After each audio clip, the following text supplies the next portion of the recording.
Lots of information will jump out. So you will see like even during our visiting tour, the company try to organize lots of information. And especially the first stop, we go to the Taipei port. You see lots of container jumping in every day.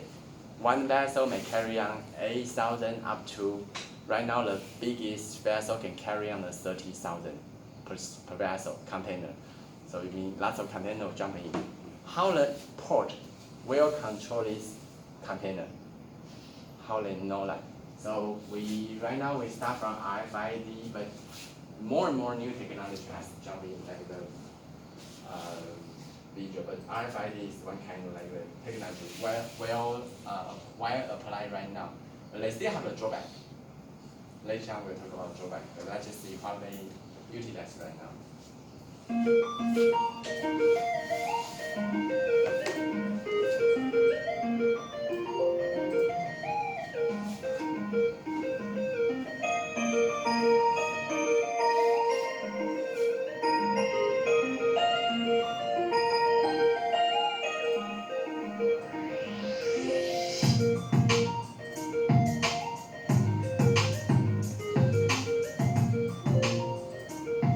Previously, they used the by hand. It's not efficient. Some companies try to use the barcode. They tell us you pass a drawback for a barcode. RFID also have their own drawback.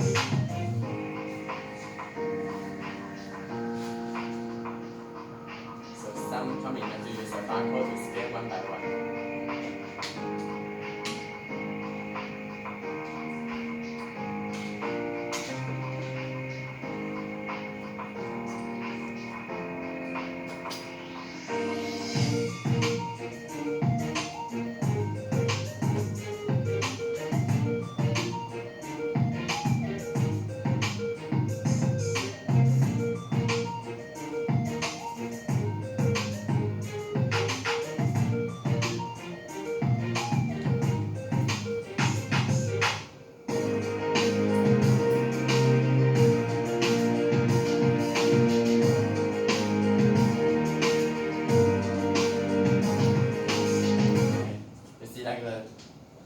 Advantage is very soon. What's the drawback for the barcode? What's the drawback for the RFID? Can you want to guess?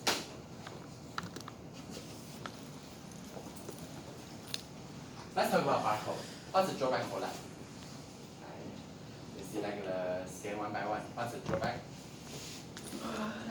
It will take a long time. It takes a long time. True. What else?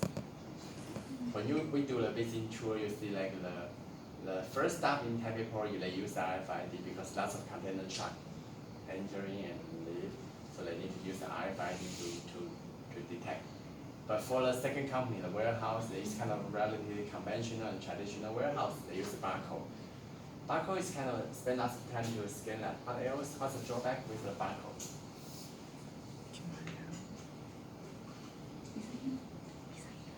You see, like the second stop is kind of very high. Lots of the floor, and they even use the like the robots machine to scan like. Again, like no matter how robot you use, like you still spend lots of time to go up and go down and try to look for your cargoes. Even for you see like lots of workers at the final station, they try to steal the barcode. And for like the small business, that'll be fine. Actually, the second stop is not small business actually. They should consider more efficiency way. So RFID is kind of like the relatively new technology, although they have an even higher new technology to dealing with this, which means like the reduce the labor effort to scan all contents and try to detect. So right now, more and more companies try to use RFID and just believe it. You can see like very soon they can quickly to do that.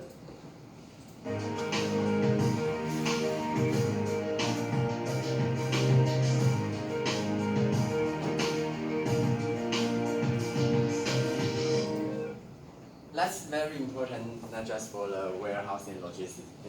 Anyone to guess? But another right now wide applications in Taiwan right now for the RFID, except the logistic part, except the warehouse part. Anyone want to guess? Use an RFID for another area. This is good for the, all right. Maybe during my final exam, I will ask one open question for you. Try to look for the drawback for the RFID. But before that, for the hospital, right now more and more like a patient, especially elderly patient, old age patient, they are trying to use RFID. Why? Because sometimes like those kind of older people may not be able to bring their ID card, bring lots of things, and they may even cannot remember their lots of things. And use the RFID can quickly let hospital know where their patient, where their situation. Very similar to the cargos. So which means like we don't need to rely on the barcode again to skip message. When just walking into the hospital, they can easily understand your current situation. They can even detect for your current situation. So right now, more and more application actually in hospital in Taiwan right now. But warehouse also, we try to make the whole warehouse company do the business faster. I also have several interesting video. If you are interested, you can go back home to check. Yes, please. Ask about the RFID system. Yes. Is the barcode system the same across the world? They even not rely on actually they use like chip, small chip, to place in like the one package or nearby label. So previous barcode is kind of like just scan by one barcode one by one. But RFID is kind of like they have a detector, maybe nearby the air conditioner. When you just inside certain range, they will quickly detect your parcels. So we call RFID because like but also the cost. Previously, the people argue like the barcode is very low cost, just one step. But right now, RFID, the more and more RFID application means like the more and more they start to lower down their cost. So right now, cost is not a major problem, a major issue, but still they still have some drawback. Anyway, let you check during the final exam. You can easily Google several drawback for the RFID. But still, like it's kind of a new trend. Just because like apparently we found like the drawback for barcode. People to scan is kind of like a time consuming, and you may have sometimes like like people may lose. They may have still have some error. They may lose one parcel they don't know. So right now RFID can just control by the computer. They can very similar to like the Amazon Go. You see like the Amazon Go is kind of no one to carry out like convenience stores. Just walk in, you bring something out, they can detect. Very similar to a similar technology.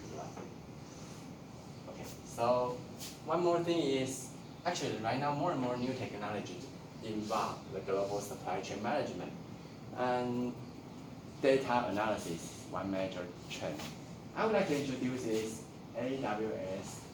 How many of you played the AWS before? Not yet, right? This is created by the Amazon.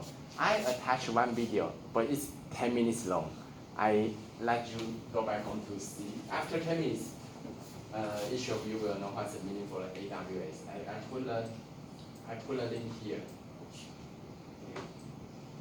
I put some video here. You can go back home to check what's the meaning. But let me quickly tell you what's going on for the AWS. Previously, when we talk about big data analysis, especially for the logistics area, it's not that easy to implement. Why? For example, like I guess most of you may agree, like when lots of B2C transaction data may bring lots of other business opportunity, right? But how to get this data? It's not easy to get data.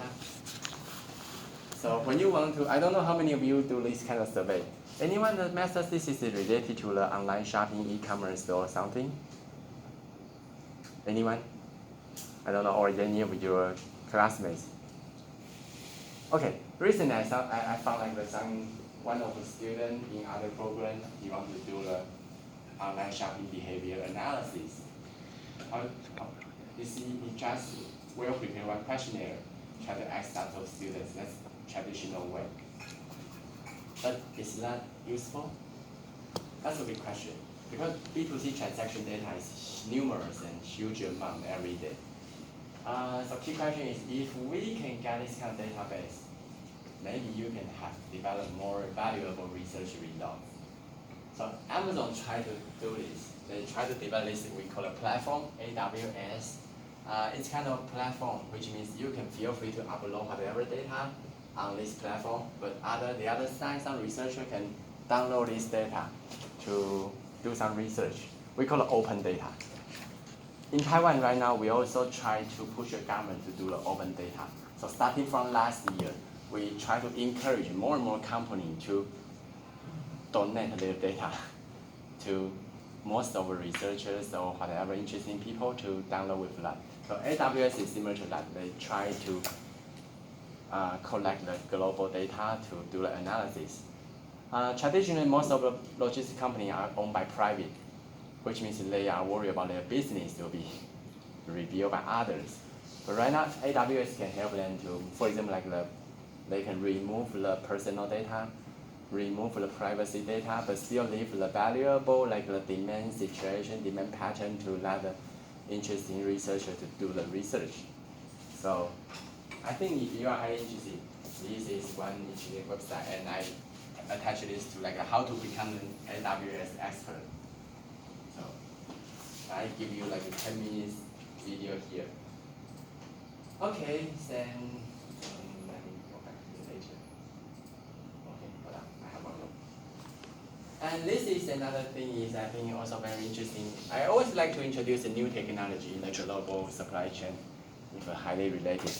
So this one I think also very important. We talk about drone delivery a couple of years, and Amazon try to do the drone delivery, but this time they have even more crazy drone delivery.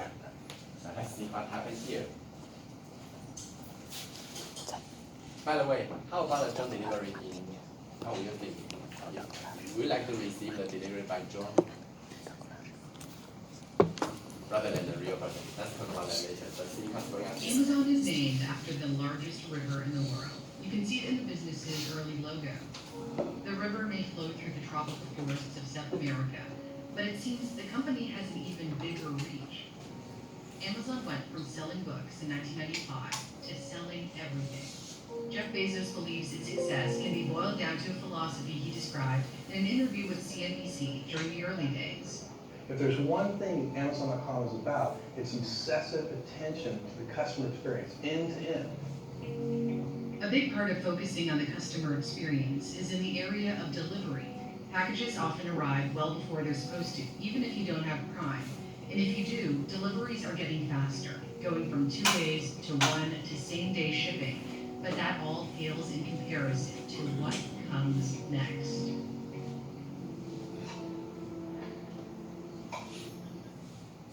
This giant floating airship is deploying packages carried by Amazon drones, except it isn't real. Here's the original rendering. The Japanese filmmaker who made this told me he posted it as a joke. It just so happens that a few years ago, Amazon did file a patent for a floating warehouse. Imagine a fulfillment center stocked with products in the air, flying to places where demand is high, like sporting events. When the airship needs to restock, a smaller one will meet it in the skies, bringing along staff, drones, fuel, and inventory. Companies file patents all the time, but it doesn't necessarily translate into anything real. What this does show is Amazon's ambitions for its drones. And it started out with deliveries here in the UK. 2 hours north of London, in the Cambridge area, Richard Barnes became the first customer to receive an order by drone as part of Amazon's test trial. After putting in his purchase, a fulfillment center received it, then packaged up the items. The maximum weight the drone can carry is 5 pounds, which doesn't sound like a lot, although Amazon points out 75 to 90% of its orders are under that limit. The drone makes its way down an automated track before rising like a helicopter to nearly 400 feet. It's guided by GPS to the destination and uses sense and avoid technology to detect the surroundings. Amazon promises Prime Air will make deliveries in 30 minutes or less. Since that trial in 2016, the drone's design has changed. The latest version has a noticeable tilt, allowing use of all 6 propellers to move forward.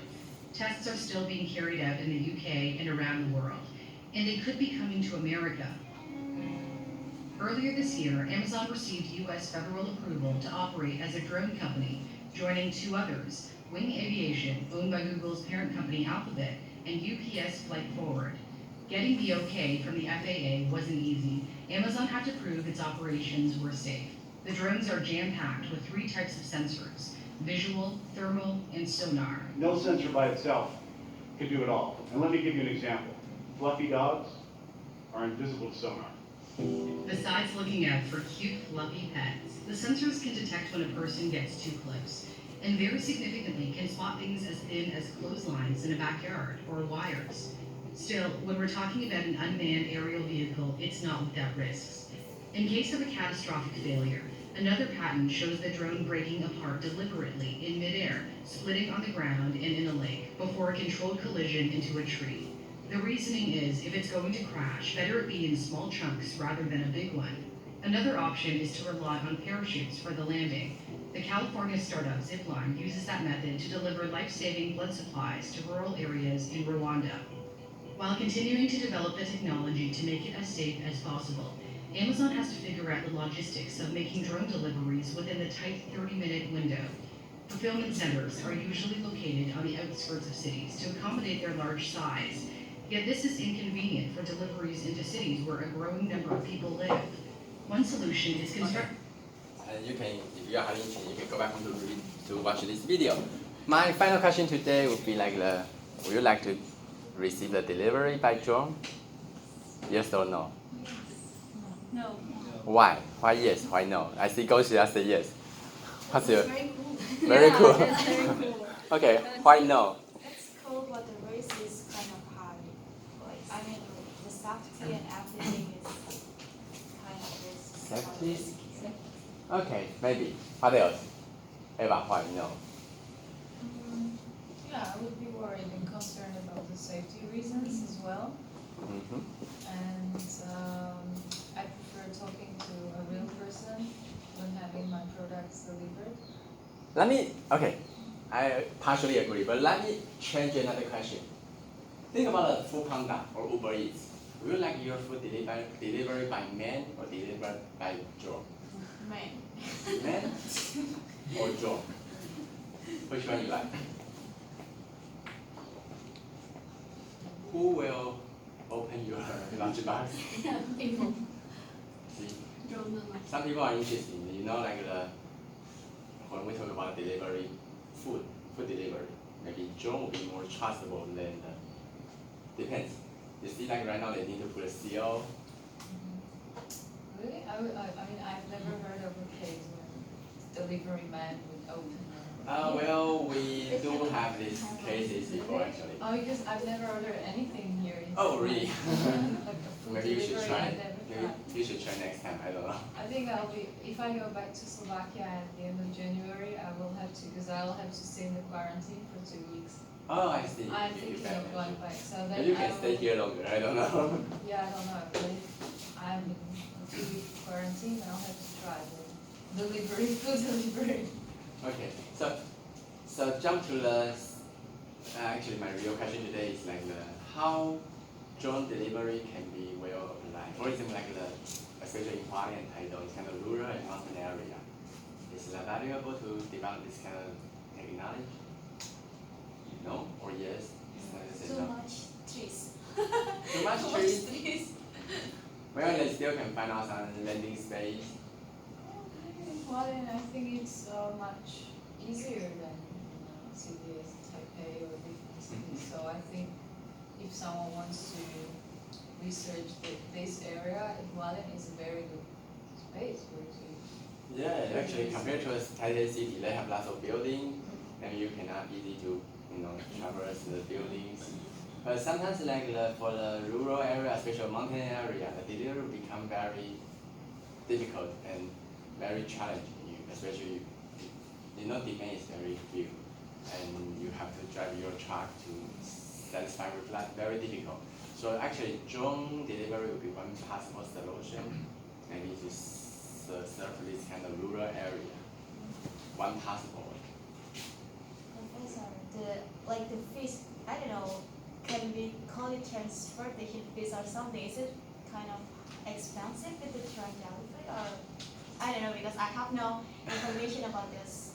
Well, I have no answers right now because right now everything is still under, we still try different scenario, try different situation.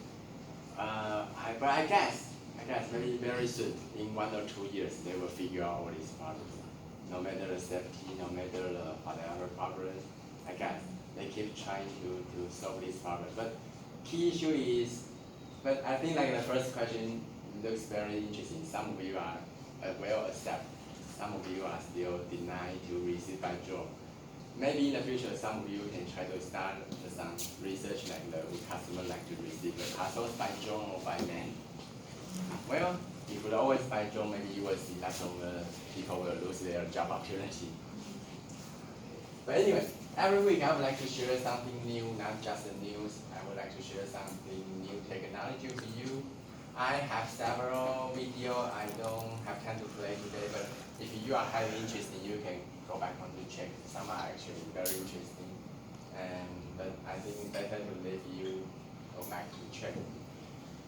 All right, let's do a little end up here because like the next week we have a midterm exam. Hopefully you can well prepare and remind like the Thursday also have so which means you have 2 exams on next week. For the supply chain management, I will cover the part I taught like the I mainly have 3 parts. First part is kind of like I will ask you some keywords. For example, like what's the meaning for SKU? If you do not listen to the school SKU, what's the meaning of the SKU? I give you several keywords. You can try to answer the keywords for me. The second part will show questions like I don't know, for example it's like good for India to join or rejoin. I don't know, but that's maybe third part. Second question will be like what's the advantage, for example, like the globalization, what's the challenge for the international trade, or what's the good thing or nothing, bad thing for the international trade area, something like that. Very short answer question. Some may have the exact answers in my slides, some may not. But basically the second part, I will try to see, you can try to list all your questions. Please remember try to well organize your answers. Maybe you can point A, point B, point 1, 2, 3, 4, 5, quickly highlight your answers. Some students like to write a lot of words, but I would say a lot of words may not guarantee the high scores. Because I have to find out which is the point for you, You're better to answer your question more concisely and more clearly for the short answer question. But third part is another, the third part we call it essay question. Maybe you can write whatever you want. But still, if you can well organize your thinking, will be great. So third part may be similar to our every week discussion, like should India join or should India should rejoin or something. What's your opinion? I will give you some open questions, which means they may not have the exact answers. I want to see how you logically answer my essay questions. So third part, the first part, keywords. Some keywords explanation. Very soon you can explain them. For example, like I don't know, postponement. What's the meaning for postponement? You just answer with blank. Or like a poor or pushy supply chain. What's the meaning of blank? And on supply chain, we have lots of contracts. So maybe I will randomly pick up 1 or 2 from them to ask you to explain the meaning of that. For second part is like the very short answer question. They may have an answer. For example, like the certain contract they have. What's the advantage for that? What's the drawback for that?